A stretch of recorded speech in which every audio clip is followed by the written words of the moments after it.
ফাহিম, আগামীকাল বাংলাদেশ জিম্বাবুয়ের বিপক্ষে ম্যাচ খেলবে, প্রস্তুতি কেমন দেখছেন টাইগারদের? জি ধন্যবাদ আপনাকে। আগামীকাল জিম্বাবুয়ের বিপক্ষে ম্যাচে নামবে বাংলাদেশ। এই বছরের প্রথম টেস্টে বাংলাদেশ নামছে জিম্বাবুয়ের বিপক্ষে।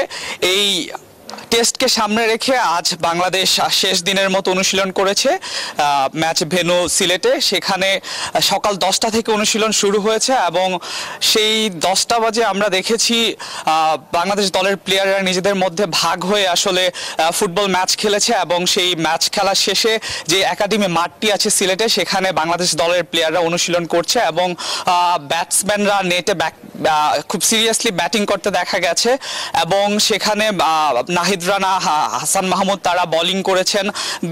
বেশ সিরিয়াসই আসলে দেখা গেছে বাংলাদেশ দলকে। এরপর এই প্র্যাকটিস শেষে কিন্তু বাংলাদেশ দলের একটা প্রেস ব্রিফিং রয়েছে 12:45-এ।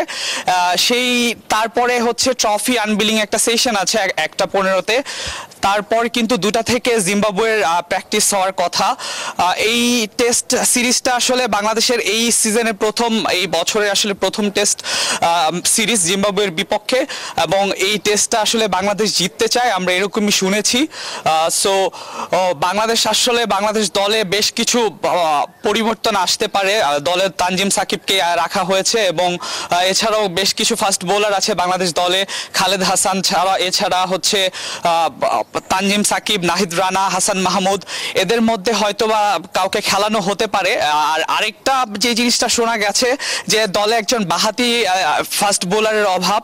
তবে ফিল সিমন্স কিন্তু গতকাল বলেছিলেন যে আসলে এই বাহাতি ফাস্ট বোলার আসলে না থাকাটা দলে কোনো ফ্যাক্ট হবে না। তবে কালকের ম্যাচকে সামনে রেখে আজকে বাংলাদেশ দল খুব সিরিয়াস অনুশীলন করছে। এখন পর্যন্ত আমরা দেখেছি নেটে ব্যাটিং করছে বাংলাদেশ দলের ব্যাটসম্যানরা। এই ছিল আসলে আমার কাছে সিলেট ইন্টারন্যাশনাল স্টেডিয়াম থেকে সর্বশেষ। বান্ডেল থাকলে প্রতি সেনমানিতে টাকা বাঁচবে। বিকাশ সেনমানি বান্ডেল কিনে জিতুন প্রতি লেনদেনে।